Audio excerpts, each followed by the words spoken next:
Bapa, terima kasih.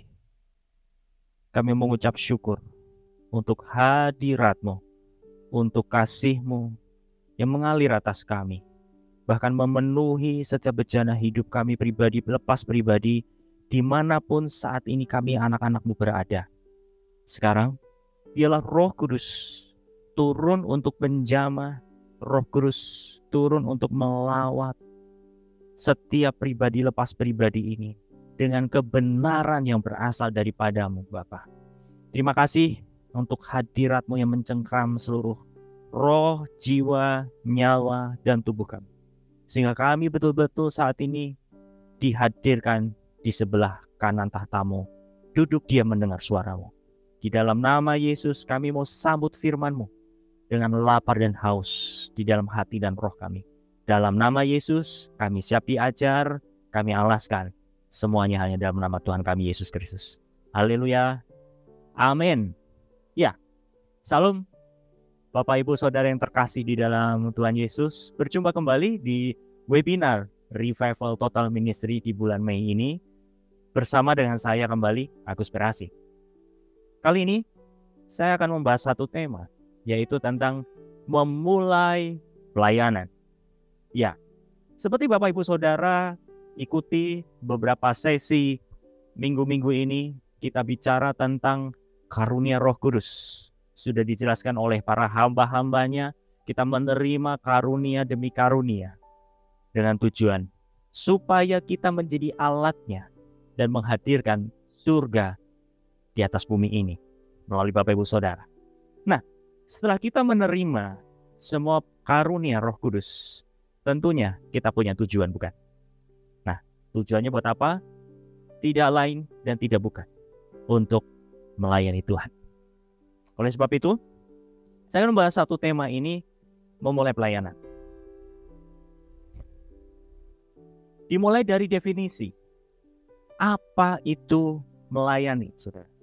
Nah, seperti yang Bapak Ibu Saudara ikuti di dalam monitor atau layar handphone atau komputer Bapak Ibu Saudara dimanapun berada, ya, di situ dikatakan, di dalam bahasa Yunani dituliskan melayani itu adalah diakoneo. Saya ulang, diakoneo, yang artinya di dalam bahasa Indonesia melayani. Lalu apa artinya? Di sini dikatakan begini, melakukan segala sesuatu tanpa beban. Sebab melayani bukanlah beban, namun dikatakan sebuah kehormatan. Melayani adalah suatu kegiatan membantu orang lain atau memberikan diri untuk menolong orang lain. Itulah definisi daripada diakoneo atau melayani. Dan itulah kenapa Bapak Ibu Saudara saya mulai dari definisi melayani dulu. Kenapa? Karena tidak banyak.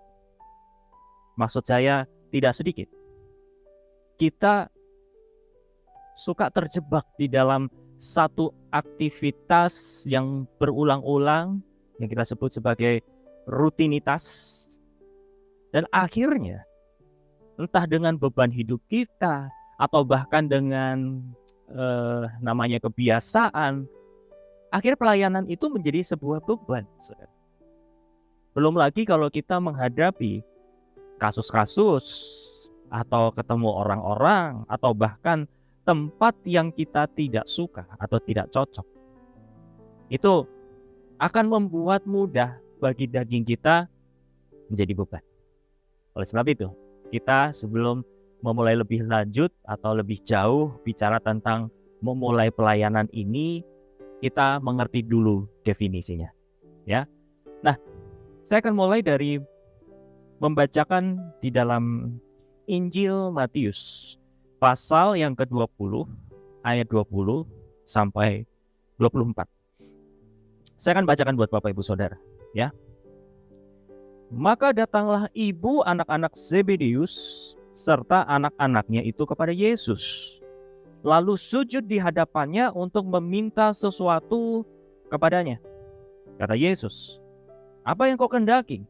Jawabnya, "Berilah perintah supaya kedua anakku ini boleh duduk kelak di dalam kerajaanmu, yang seorang di sebelah kananmu dan yang seorang lagi di sebelah kirimu. Tetapi Yesus menjawab katanya, kamu tidak tahu apa yang kamu minta. Dapatkah kamu meminum cawan yang harus kuminum? Kata mereka kepadanya, kami dapat. Yesus berkata kepada mereka, cawanku memang akan kamu minum, tetapi hal duduk di sebelah kananku atau di sebelah kiriku, aku tidak berhak memberikannya. Itu akan diberikan kepada orang-orang bagi siapa Bapakku telah menyediakannya. Mendengar itu, marahlah ke-10 murid yang lain kepada kedua saudara itu. Nah, saudara, ini adalah satu contoh yang menarik yang akan saya coba bagikan buat Bapak Ibu Saudara supaya kita mengerti esensi atau tujuan utama di dalam melayani. Dimulai dari kisah di mana ibu dari anak-anak Zebedius itu minta sama Tuhan Yesus, Tuhan, apa yang harus dilakukan oleh anak-anak ini supaya dia dapat tempat di sebelah kanan atau sebelah kirimu? Ini menarik, saudara. Kenapa? Karena tidak sedikit di dalam melayani itu diikuti oleh motif-motif, diikuti oleh agenda-agenda yang mungkin itu terlihat baik, mungkin juga itu terlihat kayaknya rohani, tapi kadang belum tentu bahwa yang dikehendaki oleh Tuhan dalam melayani apa sih? Kira-kira begitu, ya. Nah, saya catat ada 3 konsep yang salah, ya, di dalam memiliki motivasi melayani. Yang pertama di sini saya catat, saudara, dikatakan apa? Merendahkan diri agar mendapatkan posisi. Sebetulnya merendahkan diri di hadapan Tuhan baik tidak sih? Oh, tentu baik. Harus memiliki hati yang humble, yang rendah hati, baik. Oh, baik. Tapi ingat, kalau tujuannya adalah posisi atau tempat, ini yang perlu kita koreksi, saudara. Buktinya apa? Dikatakan begini. Kata Yesus, apa yang kau kehendaki? Jawabnya, berilah perintah supaya kedua anakku ini boleh duduk kelak di dalam kerajaanmu, yang seorang di sebelah kananmu dan yang seorang lagi di sebelah kirimu. Tapi Yesus menjawab katanya, kamu tidak tahu apa yang kamu minta. Saudara, padahal si ibu dari anak-anak Zebedius ini datang dengan rendah hati. Dikatakan apa? Ayat 20, maka datanglah ibu anak-anak Zebedius serta anak-anaknya itu kepada Yesus. Dikatakan di sini, lalu sujud di hadapannya. Untuk apa? Meminta sesuatu. Yang diminta adalah apa? Tempat. Yang diminta adalah apa? Posisi. Walaupun dengan sikap yang terlihatnya merendahkan diri, menghormati, menghargai. Tapi Tuhan berkata lain, ya. Yang kedua, saudara, seperti yang saya catat di sini buat Bapak Ibu sekalian, menyodorkan diri melakukan sesuatu agar mendapat tempat atau posisi. Ya. Walaupun balik lagi, kita selalu punya posisi yang terbaik sebetulnya, yaitu apa? Memberi diri. Mungkin kalau kita lihat sering, siapa yang mau berdoa? Siapa yang bagi firman? Siapa yang mau sharing? Diam.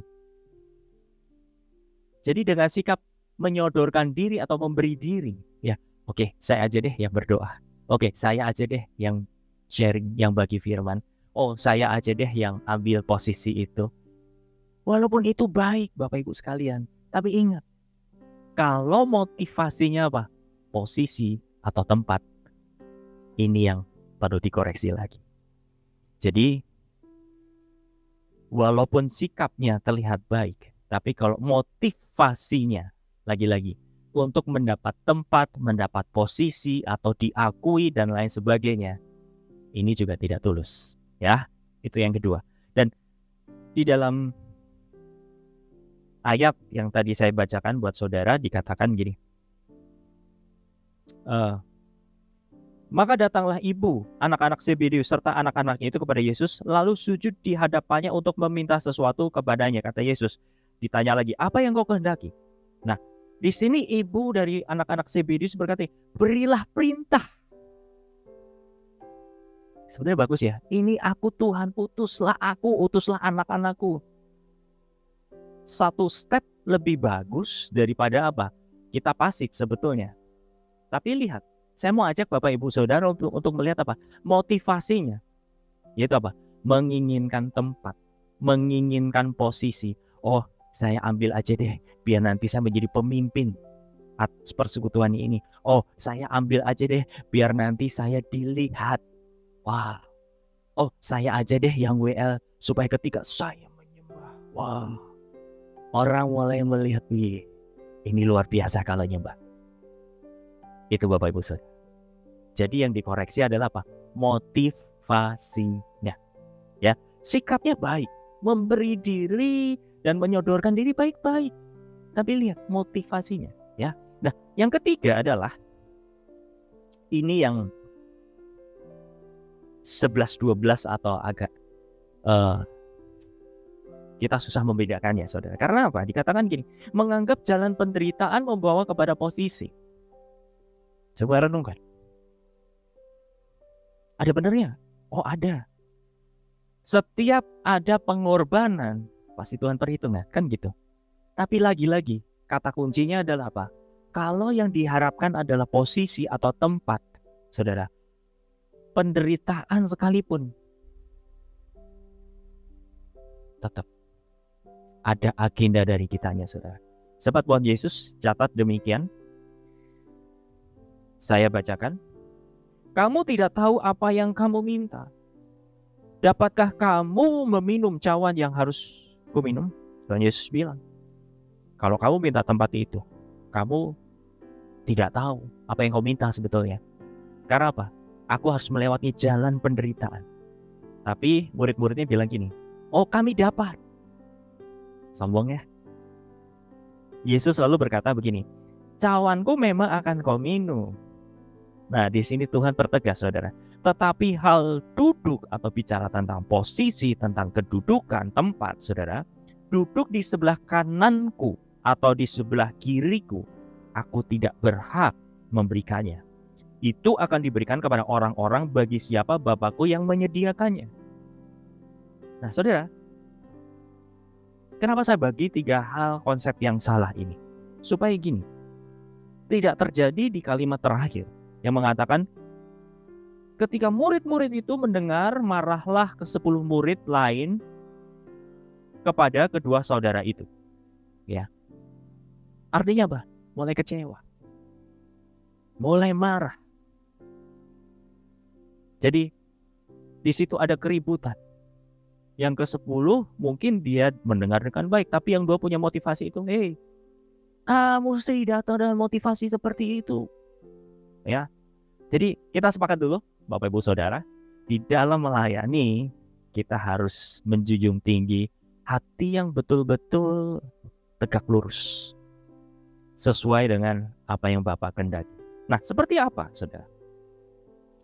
Jadi pelayanan jangan dilihat sebagai posisi atau tempat, tetapi pelayanan adalah bicara memberi diri dengan tulus dan kerelaan tanpa agenda dan motivasi apa-apa.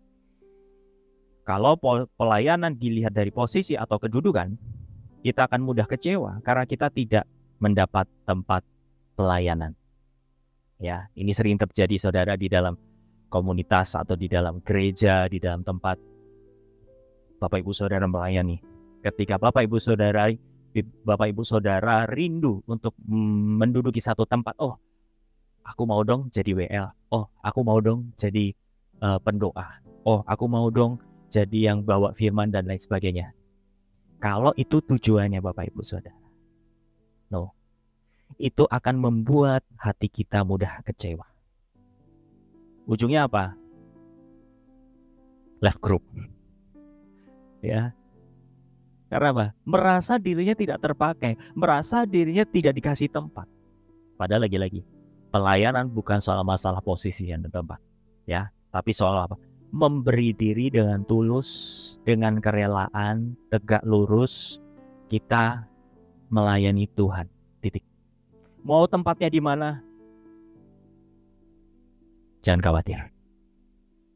Ya. Karena apa? Tuhan yang akan menempatkan Bapak, Ibu, Saudara, dan saya ke tempat yang Tuhan memang mau. Ya. Nah, saya akan bacakan di dalam Injil Matius pasal yang ke-20 ayat 25 sampai 28 di sini. Kata Yesus memanggil mereka lalu berkata, "Kamu tahu bahwa perintah-perintah bangsa-bangsa memerintah rakyatnya dengan tangan besi dan pembesar-pembesar menjalankan kuasanya dengan keras atas mereka. Tidaklah demikian di antara kamu. Barang siapa ingin menjadi besar di antara kamu, hendaklah ia menjadi pelayanmu. Dan barang siapa ia ingin menjadi terkemuka di antara kamu, hendaklah menjadi hambamu. Sama seperti anak manusia datang bukan untuk dilayani, melainkan untuk melayani dan untuk memberikan nyawanya menjadi tebusan bagi banyak orang."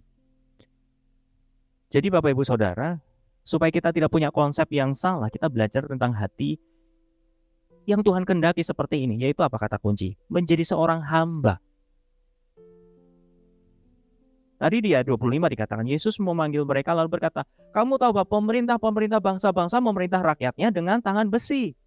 Dan pembesar-pembesar menjalankan kuasanya dengan apa? Keras atas mereka." Artinya apa?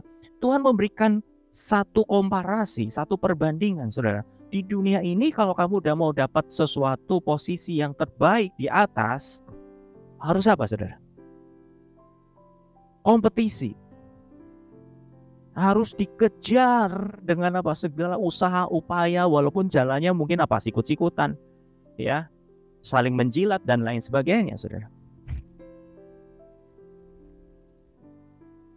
Tapi Tuhan Yesus bilang, kalau kamu mau jadi yang terkemuka, jadilah seorang hamba yang apa?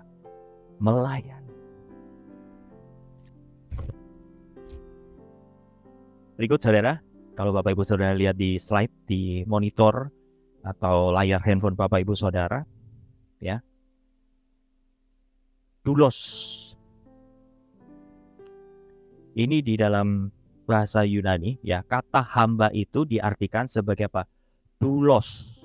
Doulos itu artinya budak. Sebetulnya pencatatan kata hamba di Alkitab itu mengalami satu penyesuaian yang terlihat terdengar lebih lembut, lebih soft, lebih manusiawi. Tapi saudara, yang dimaksudkan beberapa tulisan di Alkitab yang mengatakan tentang hamba itu ditulis sebagai apa? Doulos, yaitu apa? Budak. Nah, budak itu apa? Di sini ada keterangannya, saya tampilkan buat Bapak Ibu Saudara. Budak sama dengan slave, yang artinya adalah apa? Hamba yang terikat. Dahulu kala hamba itu diperjualbelikan, maka hidup seorang hamba ditentukan oleh tuannya. Jadi bisa bayangkan saudara, di era dulu, di zaman dulu, seorang budak, seorang hamba itu mirip dengan barang, dianggap dengan barang. Ya, jadi bisa diperjualbelikan. Bahkan kalau hamba itu istilah kata saudara dinikahi, atau kalau boleh bahasa rada kasar ya, kalau dipakai sama tuannya, saudara, lalu punya keturunannya itu juga akhirnya milik siapa? Milik si tuannya. Kenapa? Karena budak atau hamba itu dipandang betul-betul rendah, seperti barang. Ya, saya akan lanjutkan. Bahkan ketika seseorang mendaftarkan kekayaannya seperti lembu, domba, juga didaftarkan jumlah budak yang dia miliki. Hamba adalah orang yang sepenuhnya taat kepada tuannya karena hidupnya sudah dibeli dan dirinya sepenuhnya bukan lagi haknya. Maka jika ingin lepas dari perhambaan harus ada penebusan. Saudara, untuk memiliki hati seorang hamba bukan berarti kita persis seperti budak di zaman itu. Tapi kita ambil nilainya, kita ambil satu gambaran bahwa budak itu benar-benar terikat penuh sama tuannya. Tuannya ngomong A, ya hambanya ngomong melakukan apa? A. Sesuai dengan permintaan tuannya, saudara. Kalau ke kanan, ya ke kanan. tidak ada negosiasi. Tapi coba, hari ini, saya atau Bapak Ibu Saudara, kita, sering kalau kita mendapat satu tugas, mendapat satu delegasi, mendapat perintah, nego-nego dikit. Emangnya di Tanah Abang kita bisa nego barang semau sendiri, saudara? Bukan. Ya, kita dengan Tuhan itu belajar untuk memiliki hati seorang budak. Yang artinya apa? Kalau Tuhan bilang A, lakukan A. Tuhan bilang B, lakukan B. Tapi sering sekali, saya tidak perlu bicara Bapak Ibu Saudara, saya kadang melakukan hal ini, saudara. Tuhan kalau boleh, Tuhan bisa enggak? Tuhan jangan dong. Tuhan nanti dulu boleh. Siapa yang kira-kira mengalami seperti saya ini, saudara? Ayo kita tobat sama-sama. Kenapa? Kalau kita hamba Allah, memang status kita adalah anak, itu status, saudara. Tapi hati ini harus memiliki hati seorang budak, hati seorang hamba. Bukan kita statusnya menurunkan derajatnya loh, bukan. Jangan salah tangkap Bapak Ibu Saudara. Status kita kemanapun juga tidak akan berubah sebagai siapa? Anak Allah. Tapi hati seorang hamba ini harus kita miliki. Supaya apa? Kita memiliki satu ketaatan. Sama seperti budak. Yang dia tidak punya apa? Pilihan. Yang tidak punya apa? Option. Amin. Oke. Jadi yang pertama, kalau kita mau melayani, kita harus punya hati seorang hamba.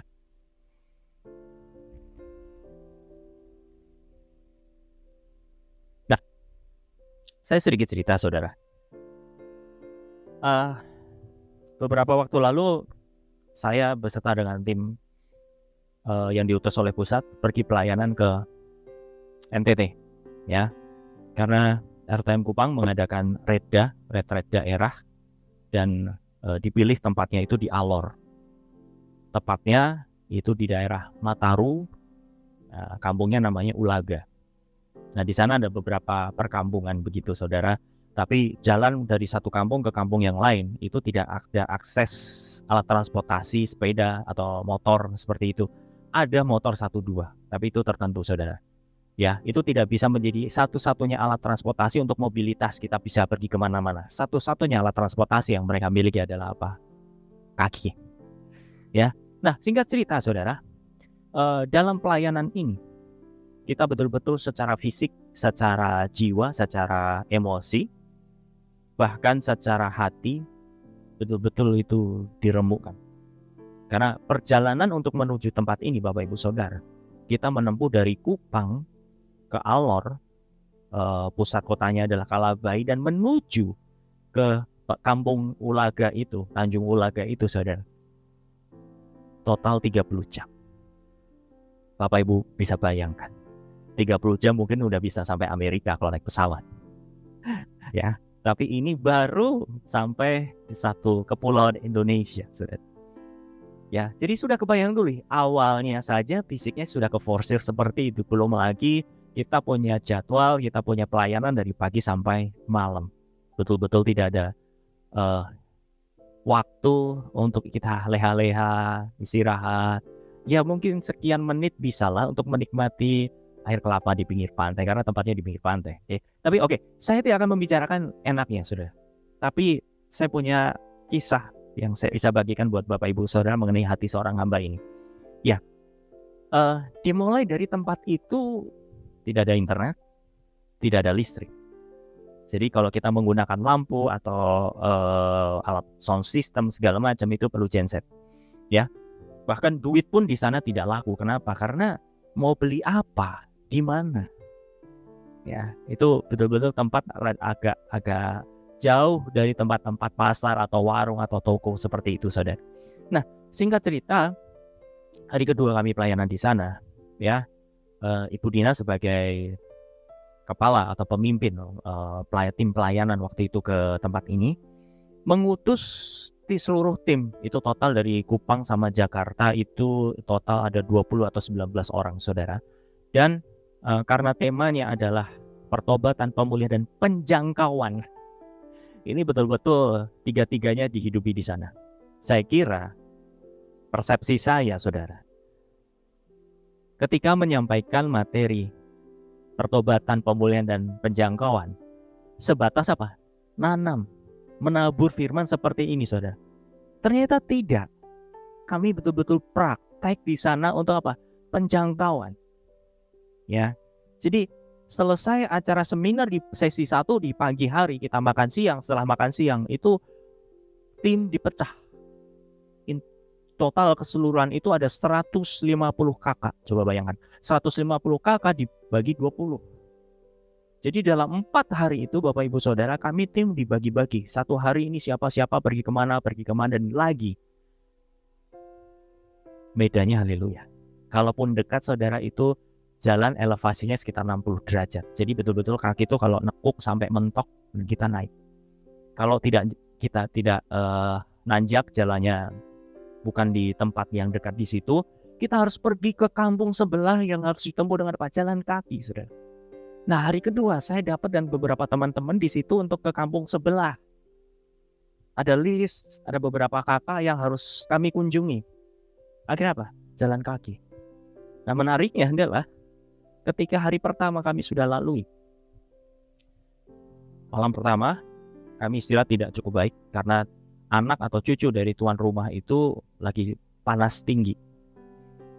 Setiap jam nangis, dan itu kamar persis di sebelah saya dengan atap yang terbuka, saudara. Jadi hanya sekat triplex. Bapak Ibu bisa bayangkan. Jadi kalau wow, setiap jam kebangun. Bisa bayangkan ya, kurang istirahat, pelayanan 1 hari full, habis makan siang, apa yang terjadi? Fisik saya lemah. Saya jadi kayak berat, bawaannya ngantuk, lemas. Ya, apalagi kalau kita kurang istirahat, kena makan siang hari, apa yang terjadi? Ngantuk. Nah, itu terjadi. Jadi, saudara, secara fisik sudah lemah, secara emosi juga keganggu, saudara. Sampai akhirnya ada kesempatan berapa menit begitu, saya tidur di panggung. Ya, panggung dari papan yang biasanya buat KKR, kami ada di sana. Saya buat tiduran ya, rebahan sebentar. Dalam hati, Tuhan, jujur, kalau mau lakukan ini berat. Tapi aku mau, karena aku mau sayang sama Engkau. Kemanapun Kau mau, Tuhan, siap. Aku mau lakukan demi Engkau, Tuhan. Jadi saudara, di situ saya belajar. Betul-betul menanggalkan kebiasaan, menanggalkan apa yang saya tahu, apa yang saya punya, apa yang saya bisa. Nggak bisa dibawa di sana. Kebayang? Siang hari sekitar jam 1:30 kami jalan kira-kira 2 kilo. Itu baru berangkat, pulangnya masih 2 kilo lagi. Jadi total PP 4 kilo. Di panas hari, tapi kemurahan Tuhan memberikan awan yang baik sehingga betul-betul tidak terik, tapi cukup panas. Kebayang ya?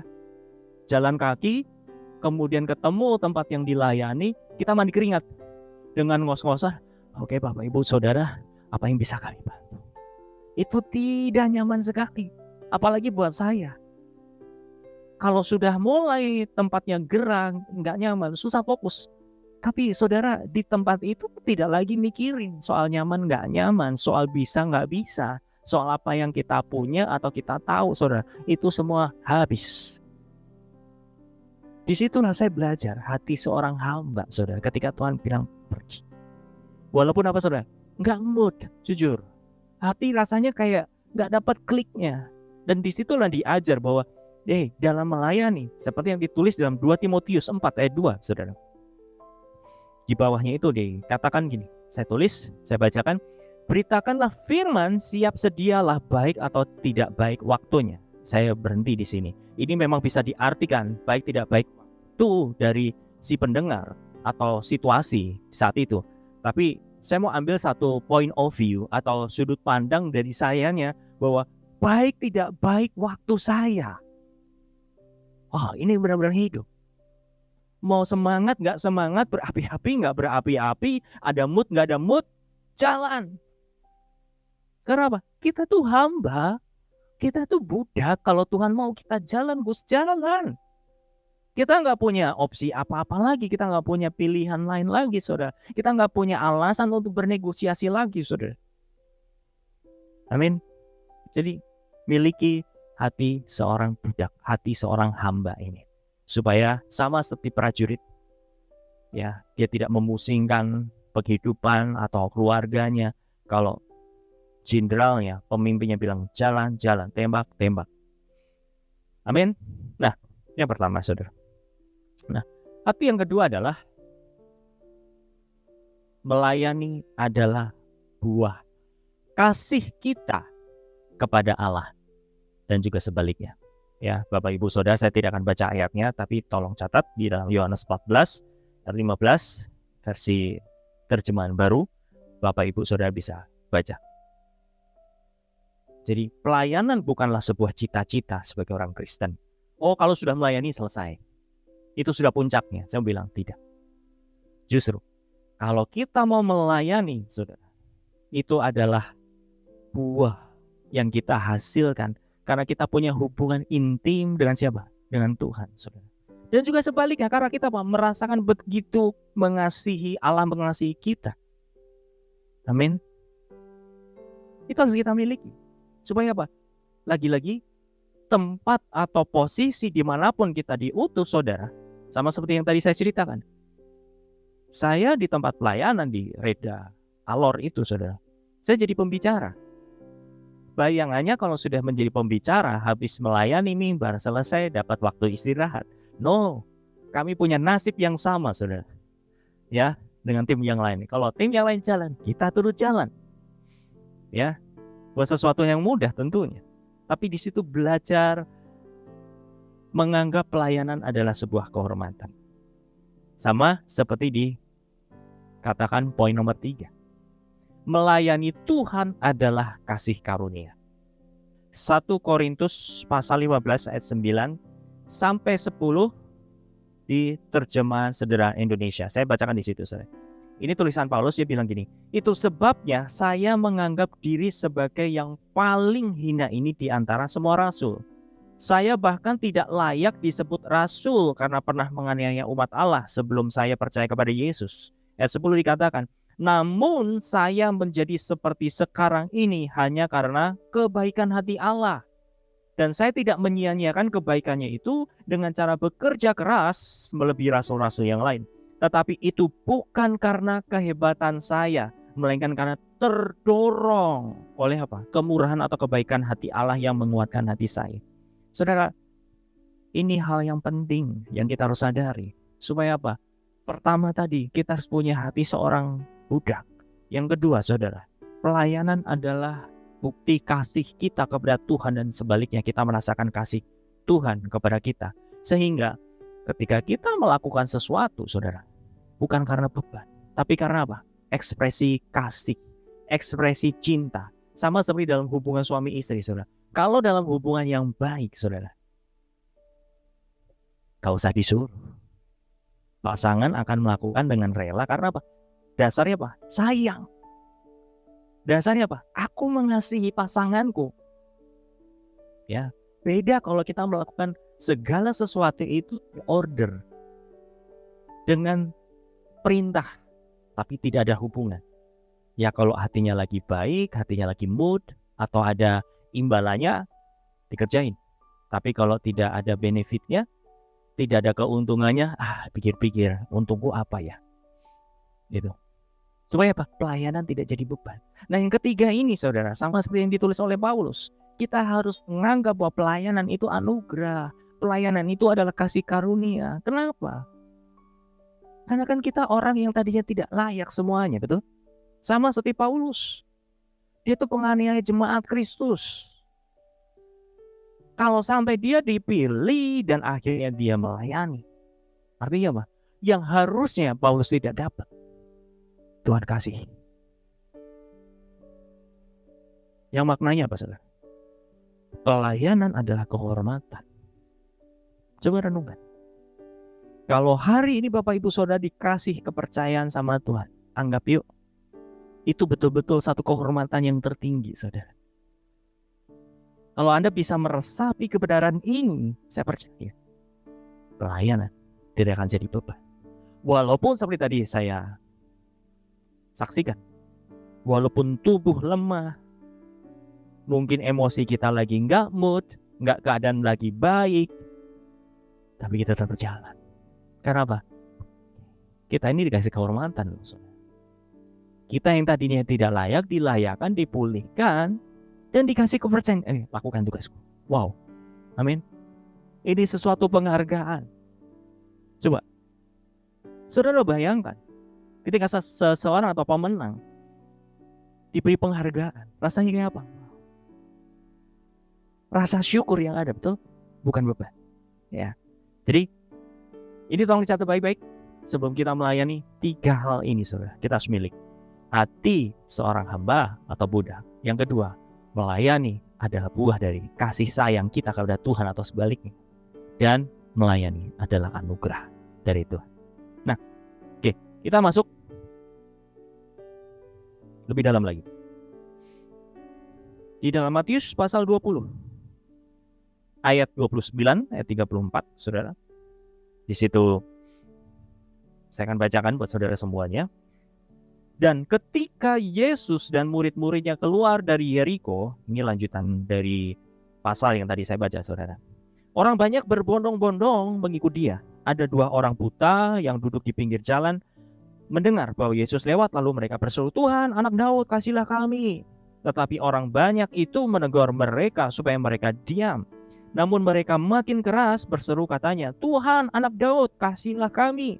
Lalu Yesus berhenti dan memanggil mereka. Ia berkata, "Apa yang kamu kehendaki supaya aku berbuat bagimu?" Jawab mereka, "Tuhan, supaya mata kami dapat melihat." Maka, perhatikan sini, saudara. Tergeraklah hati Yesus oleh belas kasihan, lalu menjamah mata mereka, dan seketika itu juga mereka melihat lalu mengikut dia. Saudara, setelah Tuhan Yesus bicara dengan murid-muridnya tentang posisi, tentang tempat, betul tadi ya. Secara alamiah, Tuhan Yesus praktek untuk memperlihatkan kepada murid-muridnya, gini loh, melayani itu kayak gini. Ya, ketemu orang buta, terdorong dengan belas kasih, didoakan, kuasa turun. Bisa melihat ke situ, saudara? Ya. Jadi, ada 2 hal dalam pelayanan. Kuasa dan belas kasihan harus jalan. Kuasa dan belas kasihan mengiring dalam pelayanan kita semua. Dikatakan di dalam, apa itu kuasa? Sebelum kita baca ayatnya, kuasa itu adalah karena pekerjaan Allah. Maaf, ini ayatnya. Kuasa adalah salah satu demonstrasi kehadiran kerajaan surga di bumi dengan tujuan untuk apa, saudara? Menarik jiwa-jiwa. Kuasa itu bukan untuk pamer. Nih loh, aku punya urapan begini, urapan memanjangkan kaki, memanjangkan tangan, dan lain sebagainya. Urapan untuk menciptakan di alam roh segala macam. Kalau itu sudah Bapak Ibu Saudara alami dan miliki, ingat, ada tujuannya. Tujuannya apa, saudara? Dikatakan, itu adalah satu demonstrasi. Tujuannya untuk menghadirkan kerajaan surga di bumi. Yang dapat apa? Menarik jiwa-jiwa. Bukan untuk pamer, bukan untuk wah aku bisa ini, aku bisa itu. Ya. Nah, di dalam 1 Korintus pasal yang 4 ayat 20. Ya, di dalam terjemahan sederhana Indonesia dikatakan ini. Karena pekerjaan kerajaan Allah dibuktikan bukan dengan apa? Perkataan manusia, melainkan dengan kuasa yang diberikan Allah. Jadi kerajaan surga, kerajaan Allah atau pelayanan bukan hanya sekedar apa, saudara? Perkataan saja. Kalau kita mendapat pengajaran, mendapat kebenaran yang memerdekakan, itu bagus, itu luar biasa. Tapi akan jauh lebih lengkap kalau apa, saudara? Kuasa menyertai Bapak Ibu Saudara. Karena apa? Kuasa itu dinyatakan oleh Allah di dalam orang-orang percaya. Untuk apa? Mendemonstrasikan kerajaan Allah di muka bumi, dan ujungnya apa? Jiwa-jiwa datang. Amin. Jadi, saudara, Kalau Anda mau mempelajari lagi tentang kuasa dan otoritas, silahkan cari, ada tema-tema yang mungkin tahun lalu kita sudah membahas, otoritas dan kuasa. Bapak Ibu bisa lihat di sana. Termasuk Bapak Ibu Saudara diberikan gift atau apa? Karunia roh. Karunia roh itu diberikan untuk apa, Saudara? Membangun jemaat. Ujungnya untuk apa? Menjala jiwa-jiwa, Saudara. Nah, Injil Matius pasal 28. Ya, dikatakan begini. Yesus mendekati mereka dan berkata, "Kepadaku telah diberikan segala kuasa di surga dan di bumi. Karena itu pergilah, jadikanlah semua bangsa muridku dan baptislah mereka dalam nama Bapa dan Anak dan Roh Kudus." Ayat 20. Dan ajarlah mereka melakukan segala sesuatu yang telah kuperintahkan kepadamu. Dan ketahuilah, aku menyertai kamu senantiasa sampai kepada akhir zaman. Tuhan Yesus diberi otoritas dan kuasa oleh Allah Bapa. Untuk apa? Menghadirkan kerajaan surga itu di muka bumi. Kuasa yang Tuhan terima diberikan juga kepada siapa? Gereja. Diberikan juga kepada siapa? Jemaat. Diberikan juga kepada siapa? Bapak, Ibu, Saudara, dan saya. Untuk apa? Pergilah. Jadikanlah semua bangsa murid-muridku. Dan apa? Baptislah mereka. Dan ajarlah segala sesuatu yang kuperintahkan kepadamu. Amin, saudara. Jadi kita berdoa supaya apa? Kuasa itu nyata buat kehidupan kita. Kuasa itu nyata buat Bapak, Ibu, Saudara, dan saya. Mula-mula mungkin untuk kita dulu. Oke? Ketika Bapak, Ibu, Saudara punya pergumulan sesuatu hari ini, coba terubus itu. Ingat. Bukan kita berarti punya motif ikut Tuhan untuk mencari mujizat, bukan. Tapi itu harus dinyatakan, kuasa itu harus terjadi. Demonstrasi kerajaan Allah itu harus terjadi di bumi, saudara, melalui siapa? Anak-anak Allah ini. Kalau itu sudah terjadi, untuk apa? Pergi, jangkau jiwa, mulai berani doakan orang. Minimal jadi pendoa syafaat. Minimal ajak orang-orang sekeliling Anda. Untuk apa? Sharing firman.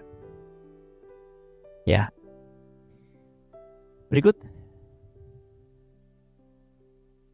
Matius 9 ayat 9 sampai 13, Saudara. Di sini saya katakan. Di sini saya bacakan seperti ini. Setelah Yesus pergi dari situ, ia melihat seorang yang bernama Matius duduk di rumah cukai. Lalu ia berkata kepadanya, "Ikutlah aku." Maka berdirilah Matius lalu mengikut dia. 10. Kemudian ketika Yesus makan di rumah Matius, datanglah banyak pemungut cukai dan orang berdosa dan makan bersama-sama dengan dia dan murid-muridnya. Pada waktu orang Farisi melihat hal itu, berkatalah mereka kepada murid-murid Yesus, "Mengapa gurumu makan bersama-sama dengan pemungut cukai dan orang-orang berdosa?" 12. Yesus mendengarnya dan berkata, "Bukan orang yang sehat yang memerlukan tabib, tapi orang sakit." 13. Sudah perhatikan. Jadi pergilah dan pelajarilah arti firman ini. Yang ku kehendaki ialah belas kasihan dan bukan persembahan, karena aku datang bukan untuk memanggil orang benar, melainkan orang berdosa. Dan saudara,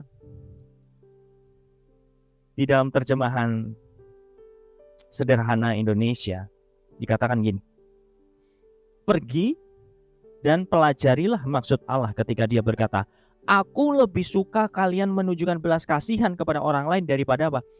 Mempersembahkan korban kepadaku." Yesus pun menambahkan, "Begitu juga aku datang untuk memanggil orang-orang berdosa supaya bertobat, bukan untuk orang-orang yang merasa dirinya benar."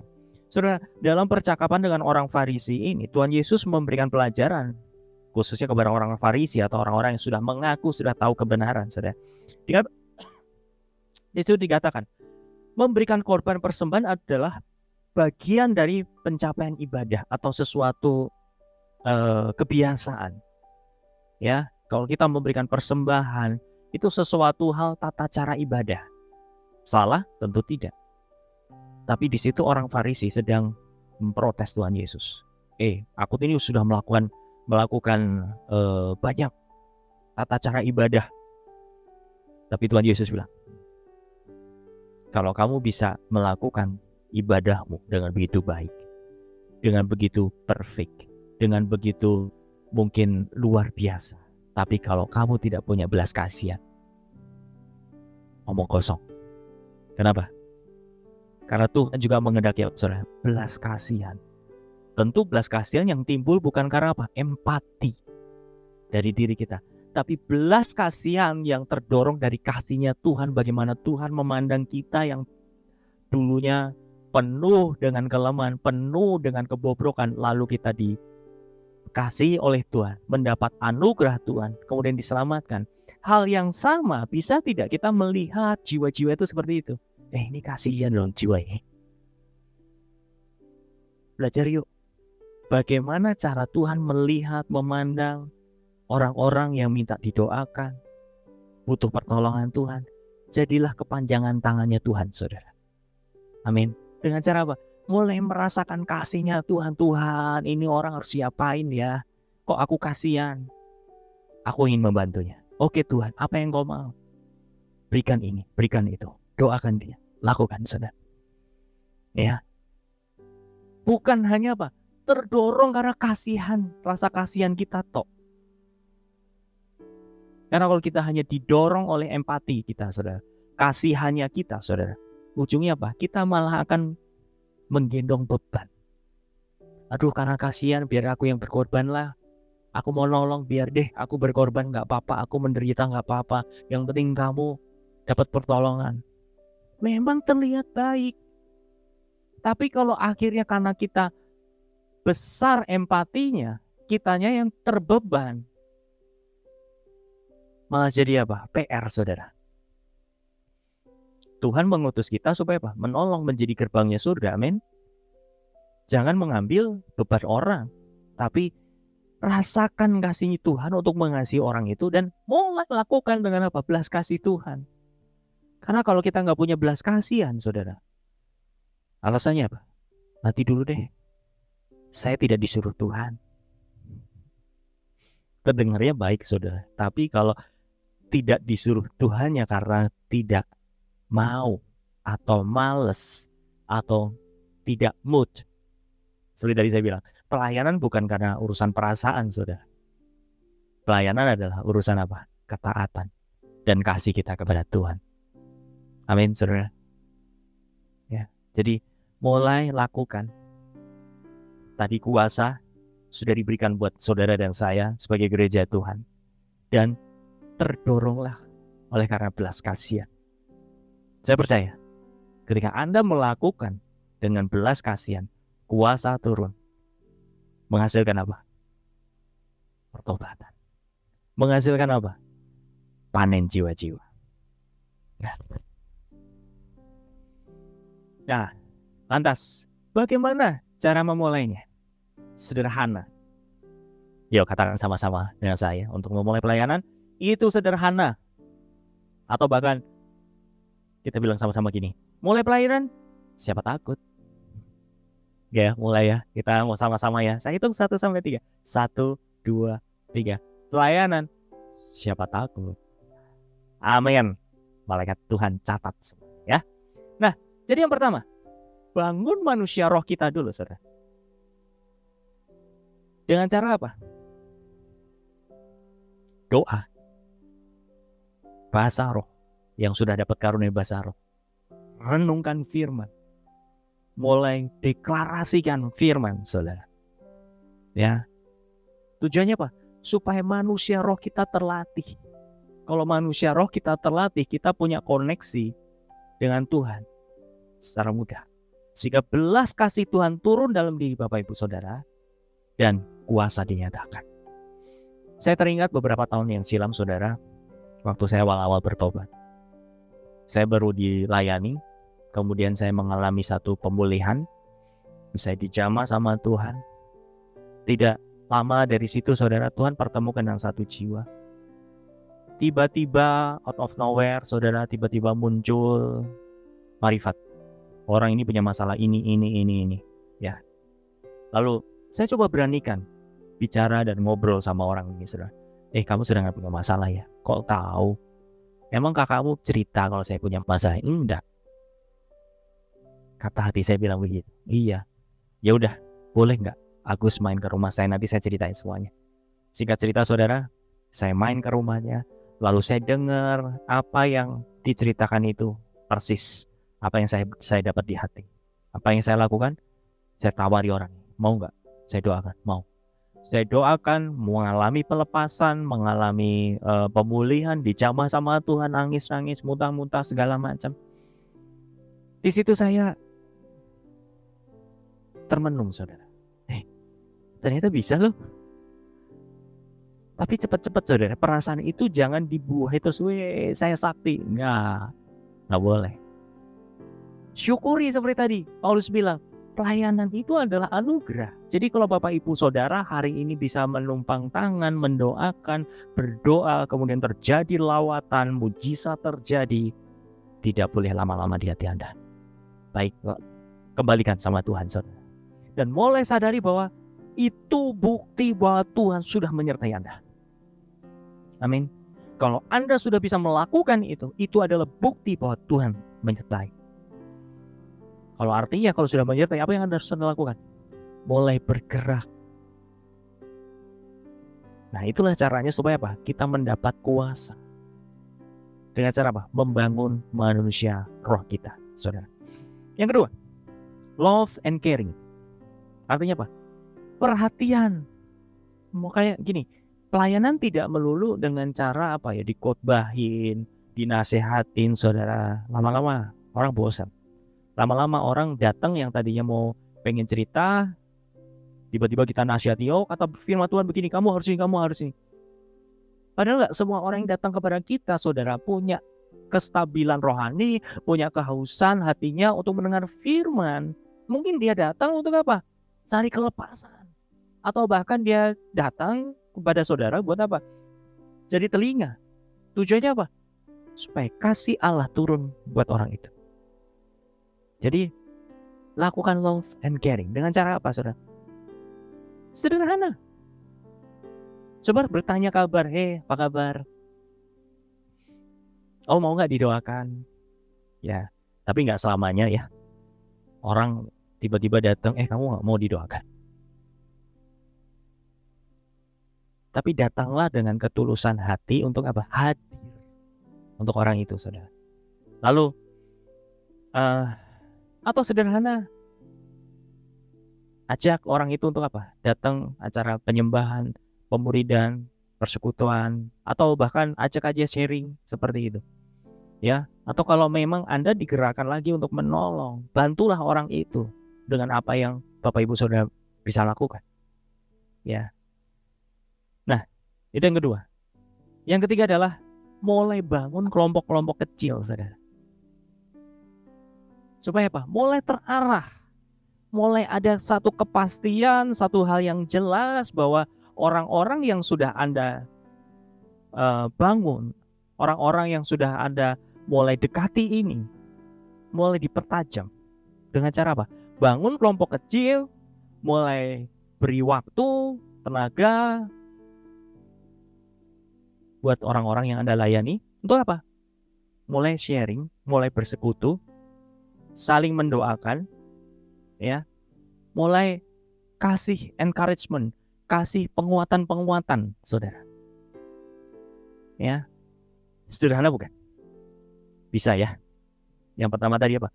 Bangun manusia roh kita. Saya percaya ini adalah hal yang dasar yang Bapak Ibu Saudara sudah lakukan kesehariannya, ya. Yang kedua adalah mulai love and caring, mulai perhatian, saudara. Sama orang-orang siapa yang mau kita kasihi. Oh, si ini, oh si itu. Coba mulai dekati. Untuk apa? Jadi sahabat dulu deh. Jangan datang untuk menjadi seorang guru. Tiba-tiba datang, kamu lagi ada masalah apa? Oh, gak boleh begini. Oh, gak boleh begitu. Oh, ini harusnya ini. Oh, ini harusnya itu. Pergi orang, saudara. Ya. Tapi datanglah, hadirlah. Mungkin Anda membicarakan sesuatu hal yang mungkin gak rohani. Atau bahkan, ya bagi bapak-bapak yang doyan kopi, ajalah kopi atau ngeteh atau datang ke rumahnya. Bagi ibu-ibu, cobalah ajak masak ini, bikin kue itu, atau apa segala macam. Ya, sebatas itu. Untuk apa? Menjalin hubungan. Kalau hubungan sudah terjalin, saudara, kita bisa membangun trust. Kita bisa membangun kepercayaan orang itu. Lalu apa? Kita didengar. Tapi kalau orang kita belum punya hubungan itu, saudara, tiba-tiba kita datang, kita nasihatin, kita arahin, kamu gak boleh, kamu gak boleh. Yang terjadi apa? Luka bisa terjadi. Amin. Kalau itu sudah terjadi, terkumpul beberapa orang, mulai bangun, mulai rutin, bangun kelompok kecil, ajak untuk apa? Sepakat berdoa. Terus, mungkin 2 hari sekali, seminggu sekali, boleh, seminggu 2 kali, coba. Masukin kebenaran-kebenaran firman. Ajak untuk, yuk kita doakan suamimu, yuk kita doakan istrimu, yuk kita doakan orang tuamu, yuk kita doakan keluargamu, dan lain sebagainya. Mulai ajak untuk menjadi tim doa saudara. Ya, sederhana bukan? Amin. Nah, jadi ketiga ini saudara, bangun manusia roh, love and caring, dan bangun kelompok kecil. Lakukan. Saudara, kenapa kita membahas tentang itu semuanya? Seperti tadi dikatakan di dalam Injil Matius, Yesus mendekati mereka dan berkata, kepadaku telah diberikan segala kuasa di surga dan di bumi. Karena itu apa? Pergilah. Kalau kita sudah menjadi murid Kristus, belajar saudara, ujungnya kemana? Pergi. Jangkau jiwa. Bukan jadi terus murid. Ada amin? Lakukan Bapak Ibu saudara. Karena ketika Anda melangkah, Anda sedang melakukan kehendak dan perintah Allah. Ya. Nah, ini saya tidak lanjutkan. Tadi kita sudah baca, Bapak Ibu Saudara boleh baca lagi. Nah, saya akan tutup dengan ayat ini, Saudara. Yohanes pasal 15 ayat yang ke-16, saya ambil dari terjemahan sederhana lagi. Dikatakan begini, bukan kamu yang memilih untuk menjadi murid-muridku, tetapi akulah yang memilih kamu untuk tugas itu. Dan inilah sebabnya aku mengangkat kamu. Perhatikan, aku mengangkat kamu. Diangkat untuk apa? Supaya kamu bekerja di ladangku dan memanen hasilnya. Kemudian dikatakan, supaya kamu bekerja di ladangku dan memanen banyak hasil. Hasil yang kalian panen itu akan bertahan selama-lamanya. Karena kamu menjalankan tugas itu, Allah Bapa akan memberikan kepadamu apa saja yang kamu minta dengan tujuan untuk memuliakan Tuhan. Tangkap pesan ini Bapak Ibu Saudara. Jadi bukan kita yang memilih menjadi murid Kristus. Kalau hari ini saudara jadi murid Kristus, karena Tuhan pilih.